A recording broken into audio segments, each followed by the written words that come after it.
আসলে মুখ ফুটে বলতে না পারা মনের গহীনের অব্যক্ত কিছু কথা, যা আমার হেরে যাওয়া কিংবা ঠকে যাওয়া মানুষগুলো কখনো কাউকে মুখ ফুটে বলতে পারে না। সারাটি দিন আমি যতই হাসি খুশি থাকি না কেন, দিন শেষে কিন্তু ওই তুমি নামক একজনের কথা ভেবেই একটি দীর্ঘশ্বাস ছাড়ি।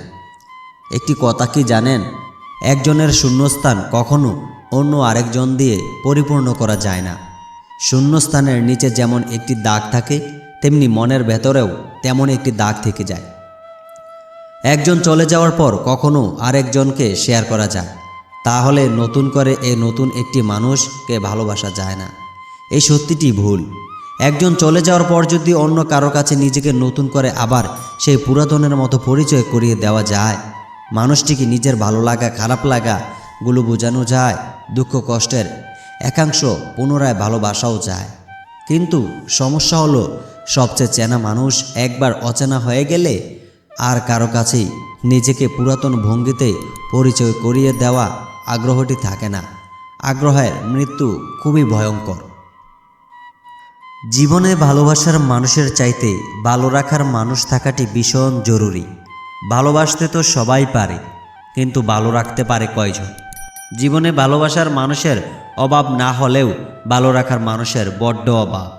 আমি তোমাকে ভালোবাসি, এই কথাটি দিব্যি করে যে কেউ 100 বার বলতে পারলেও আমি তোমাকে ভালো রাখবো এই প্রতিশ্রুতিটি দেওয়ার মানুষ সবার জীবনে থাকে না। আর যার জীবনে একটি ভালো রাখার মানুষ থাকে, তার জীবনে আর অতিরিক্ত ভালোবাসার মানুষের দরকার পড়ে না। কারণ যে মানুষটি ভালো রাখতে জানে, সেই মানুষটি সত্যিকারের ভালোবাসতে পারে।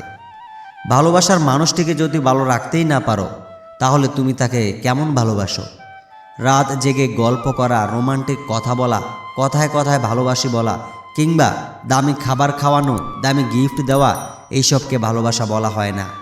ভালোবাসা মানেই হলো, যাকে ভালোবাসো তার ভালো রাখার দায়িত্ব নিজের হাতে তুলে নেওয়া। আমি তোমাকে ভালোবাসি মানে কথা দিলাম আমি তোমাকে ভালো রাখবো। কাউকে ভালো রাখতে খুব বেশি কিছু দরকার পড়ে না। দামি গাড়ি, দামি বাড়ি, দামি গিফট এইসবের কিছুই লাগে না। মানুষটি যদি তোমার সাথে থাকতে স্বচ্ছন্দ বোধ করে, তোমার সাথে থেকে নিজেকে হ্যাপি মনে করে, তোমার আন্তরিকতায় মুগ্ধতা প্রকাশ করে, তোমার কেয়ারে নিজেকে ধন্য মনে করে, তোমাকে বিশ্বাস করে, নিশ্চিন্তে ঘুমাতে পারে, তুমিহীনা নিঃসঙ্গ বা শূন্যতা অনুভব করে, তার মানেই মানুষটিকে তুমি ভালো রাখতে পারছো, মানুষটিকে তুমি পুরোপুরি ভালোবাসতে পেরেছ। জীবনে এমন একজন ভালো রাখার মানুষ যার আছে, তার জীবনে ভালোবাসার মানুষ থাকার কী দরকার?